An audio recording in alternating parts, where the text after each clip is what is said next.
ஹர நம பார்வதி பதயே ஹர ஹர மகாதேவா. சென்ற வாரம் சகோதரி ஒருவர் கேட்டிருந்த கேள்விகள் இருக்கு. அதில் ஒரு கேள்விக்கு இப்பொழுது பதில் சொல்ல முற்படுகிறேன்.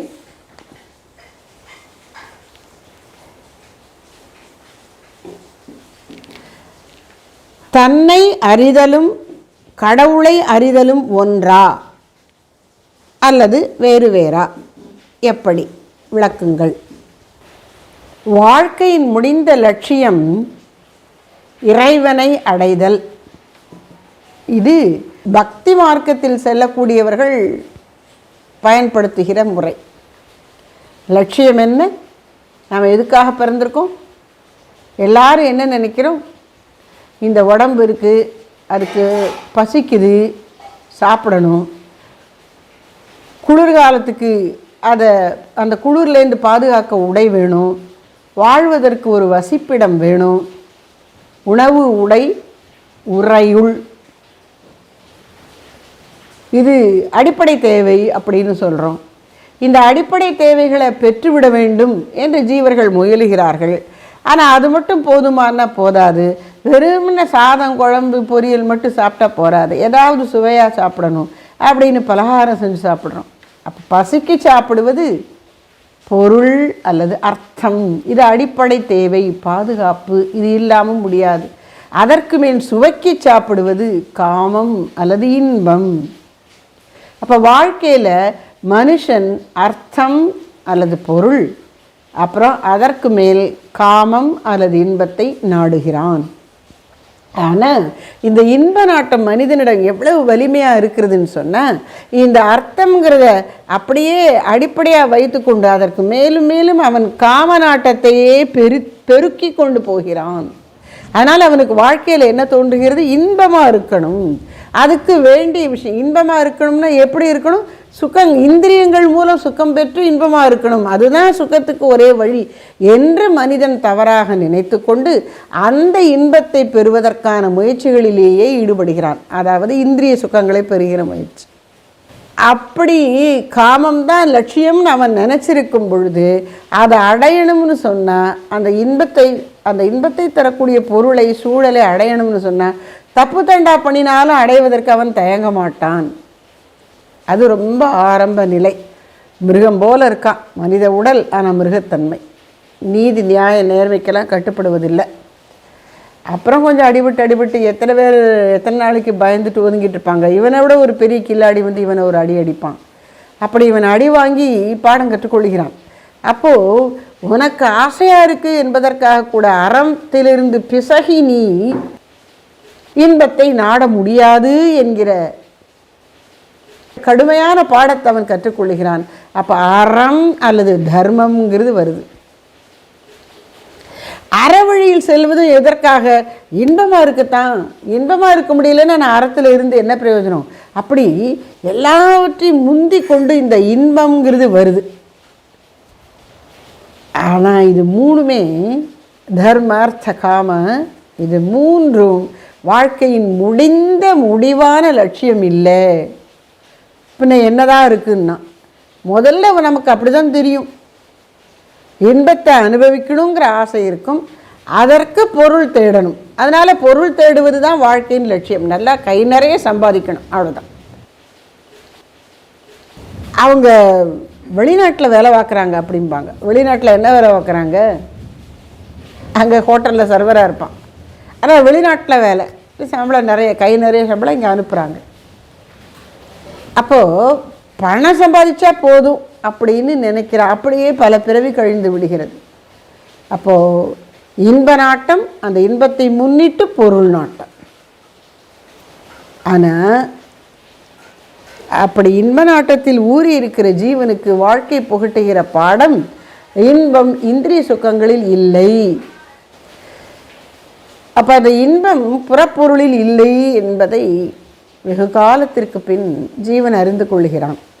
அப்போ உண்மையான இன்பத்தை இன்பம் தான் எனக்கு வேணும், எனக்கு எப்படி இன்பம் வேணும், இப்போ நான் அனுபவித்து கொண்டிருப்பது இன்பம் இல்லைன்னா எது உண்மையான இன்பம், அது எனக்கு வேணும் என்று தேடுகின்றான்.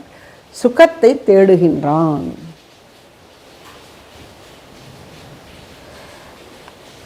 அம்பாள் மேலே ஒரு பாட்டு, சுகஸ்வரூபிணி மதுரவாணி சொக்கநாதர் மனம் மகிழும் மீனாட்சி ஜெகஜனனி. அப்போது அம்பாள் எப்படி இருக்க? சுகஸ்வரூபிணி, ஸ்வாத்மானந்த லவீபூத பிரம்மாத்யானந்த சந்ததிஹி. அவள் பிரம்மானந்தத்தின் கடல் போல் இருக்கின்றாள். அந்த பெரிய ஆனந்தத்தின் ஒரு திவலை தான் இந்த உலகம் தரக்கூடிய இந்திரிய சுகங்கள். இந்த விஷயம் தெரிஞ்ச உடனே அப்போ நான் அந்த பிரம்மானந்தத்தை தான் சுவைக்கணும், இந்த உலக விஷயங்களில் கட்டுண்டு இருக்கக்கூடாது என்று இந்த ஜீவன் ஏங்குகிறான், துடிக்கின்றான், விரும்புகின்றான். அப்போ அவன்கிட்ட அந்த உலக பற்றுதல்கள் சிக்கி இருக்கக்கூடியதிலிருந்து விடுபட வேண்டும் என்கின்ற நாட்டம், முமுட்சுத்துவம், மோட்சத்தில் இச்சை வலுப்பெறுகிறது. இந்த நிலையில் பக்தன் என்று சொல்லும் பொழுது, இப்போ அம்பாளை வணங்கும் பொழுது ஸ்வாத்மானந்த லவீபூத பிரம்மாத்யானந்த சந்ததிகி, ஆனந்த கடலாய் எல்லையற்ற ஆனந்த ஸ்வரூப்பியாய் நீ இருக்கிறாய்ன்னு சொல்லி அப்படிப்பட்ட உன்னை அடைவது எனக்கு லட்சியம் என்று பக்தன் கொள்ளுகின்றான். அதுதான் கடவுளை அடைதல், கடவுளை அறிதல். இதில் ஒரு நுணுக்கம் என்ன இருக்குது அப்படின்னா, நான் வேற கடவுள் வேற அப்படிங்கிற எண்ணம் மாறாமல் இருக்குது. கடைசி வரைக்கும் கடவுளை அடைகிற வரைக்கும் அந்த வேற்றுமை நீங்குவதில்லை. அத்வைத்தம் வரல. அந்த அத்வைதத்துக்கு தயாராக இல்லாத வரையிலும் கடவுளை அடைதல் என்பது தான் மானுட வாழ்க்கையின் லட்சியம் என்று சாதகன் நினைக்கின்றான். அத்வைத்திகள் இதை எப்படி அதுக்கப்புறம் எப்படி எடுத்துகிட்டு போவாங்கன்னு சொன்னால், அப்படி ஒரு பக்தன் என்ன உலக ஆசைகளை எல்லாம் விட்டு வருவது, இறைவன் கொடுப்பது, திருவருளால் எதை கொடுக்கிறானோ அது போதும் என்று சொல்லி இந்திரிய சுகங்களில் நாட்டமின்றி தானே வருவது, என்ன இன்பமோ துன்பமோ நலனோ கேடோ எது வந்தாலும் ஈஸ்வர பிரசாதம் என்று ஏற்றுக்கொண்டு அமைதியாக இருக்கான்.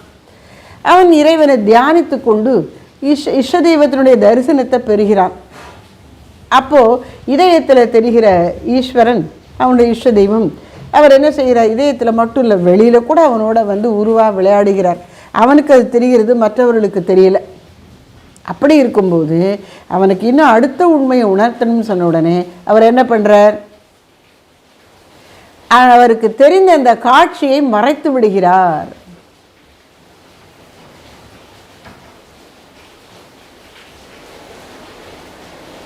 ஏக்கநாதர் இல்லை, நாமதேவர் பண்டரிபுர பக்தர்களில் ஒருவரான நாமதேவருக்கு ஒரு சந்தர்ப்பத்தில் இவனுக்கு ஒன்றும் தெரியல அப்படின்னு ஒரு பேச்சு வருது. உடனே அவருக்கு ரொம்ப வருத்தமாயிடுறது.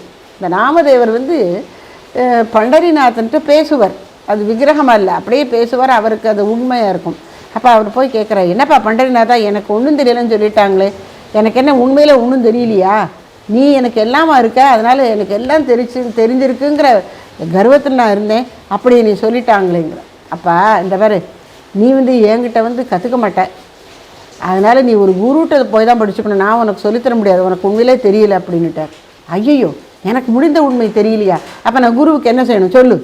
அந்த ஊர் கோடியில் ஒரு கோயில் இருக்குது, அங்கே போய் பாருங்கள். அங்கே போனால் ஒருத்தர் இருக்கார், ஒரு வயசானவர், அவர் படுத்திருக்கிறார். சரின்ட்டு இவர் போகிறார். போய் பார்த்த உடனே நாமதேவருக்கு ரொம்ப ஒரு அதிர்ச்சியாக போயிடுச்சு.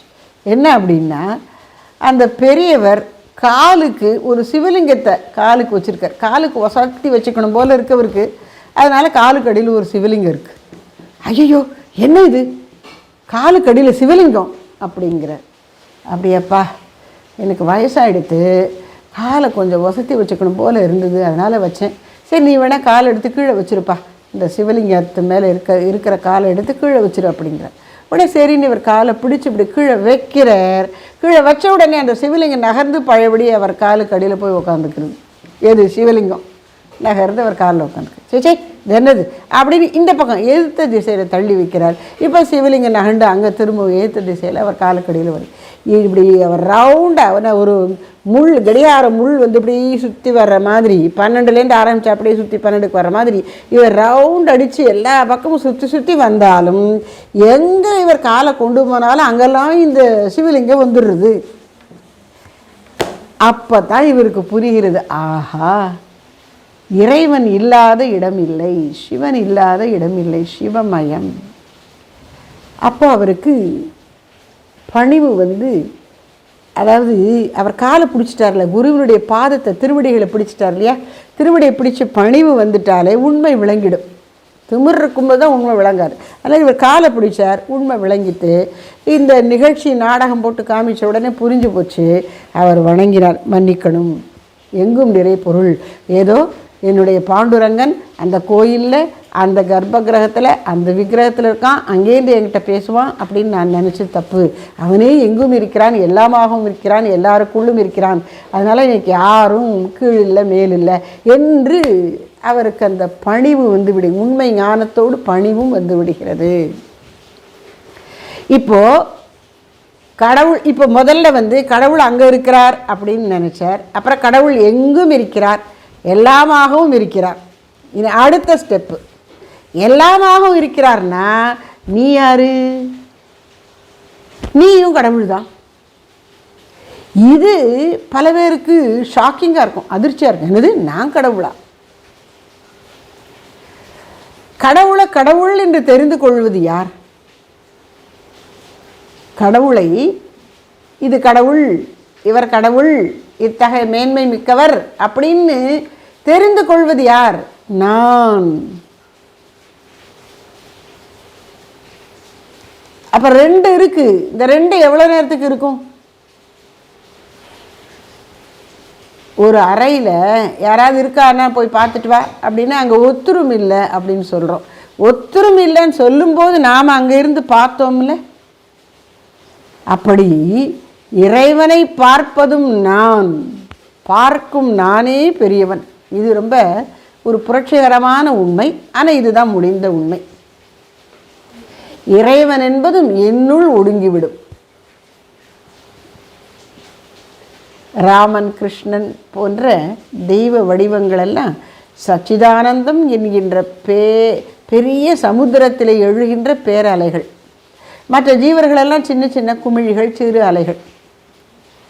அப்போ அதுதான் நான். இந்த பக்தர்கள் என்ன சொல்லுவாங்க, நான் வந்து கல்கண்டை சுவைக்க விரும்புகிறேனே ஒழிய கல்கண்டாவே ஆக விரும்பலை, எனக்கு திதிப்பு ரொம்ப பிடிக்கும் அப்படின்னு உடனே உன்னையே திதிப்பு ஆக்கிடுறேன் அப்படின்னா எனக்கு அது தீருமா? நான் திதிப்பு ஆக விரும்பலை, நான் சுவைக்கத்தான் விரும்புகிறேன் என்று பக்தர்கள் சொல்லுவார்கள். ஆனால் நான் இனிமேல் உன்னை ஆக்க வேண்டாம் மகனே, உனக்கு திதிப்பு எப்படி தெரிகிறது? அதுதான் உன் இயல்பு, அதனால்தான் உனக்கு இந்த சுகம் தெரிகிறது. சுகம் என்பது உன் இயல்பு. உன் இயல்பு அல்லாத ஒன்றை உன்னால் நிரந்தரமாக நாட முடியாது. உன் இயல்பு சுகம்,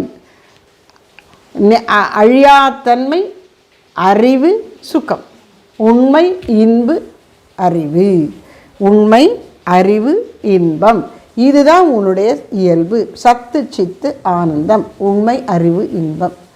அப்போது சுகஸ்வரூபியாகிய கடவுள் என்பது நானே என்று நீ தெரிந்து கொள்ளும்போது உன்னுடைய தேடுதல் முடிந்து விடுகிறது. அது வரைக்கும் இருக்கும். அதனால் தன்னை அறிதல் என்பதும் கடவுளை அடைதல் என்பதும் ஒன்று தான். ஆனால் அதுவும் ஒரு சின்ன ட்விஸ்ட் அங்கே வச்சுட்டார். அது அறியும் பொழுது தான் ஒன்று. நானே, இதுகாரும் நான் தேடிய பொருள் நானே என்று தெரிந்து கொள்ளும் வரை அதில் ஒரு வேறுபாடு இருப்பது போல தெரியும்.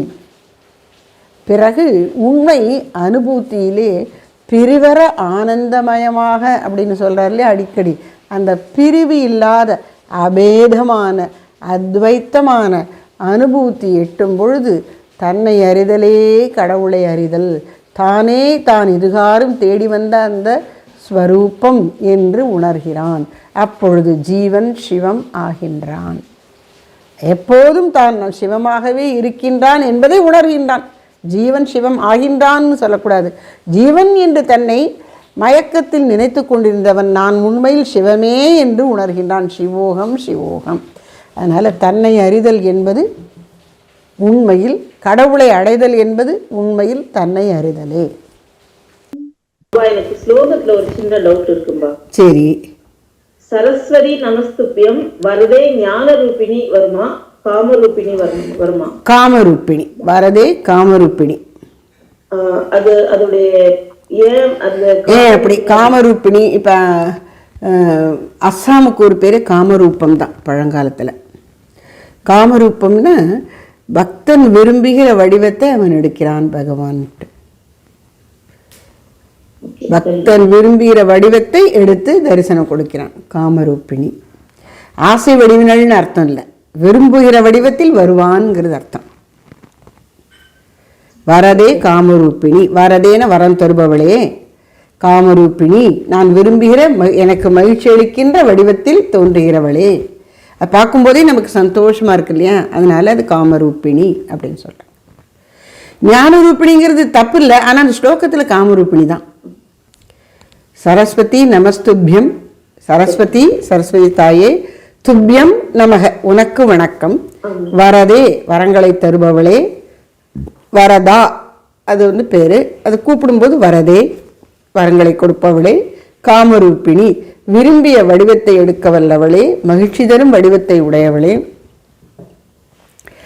வரதே காமரூபிணி. வித்யாரம்பம் கரிஷ்யாமி படிக்க துவங்குகிறேன்.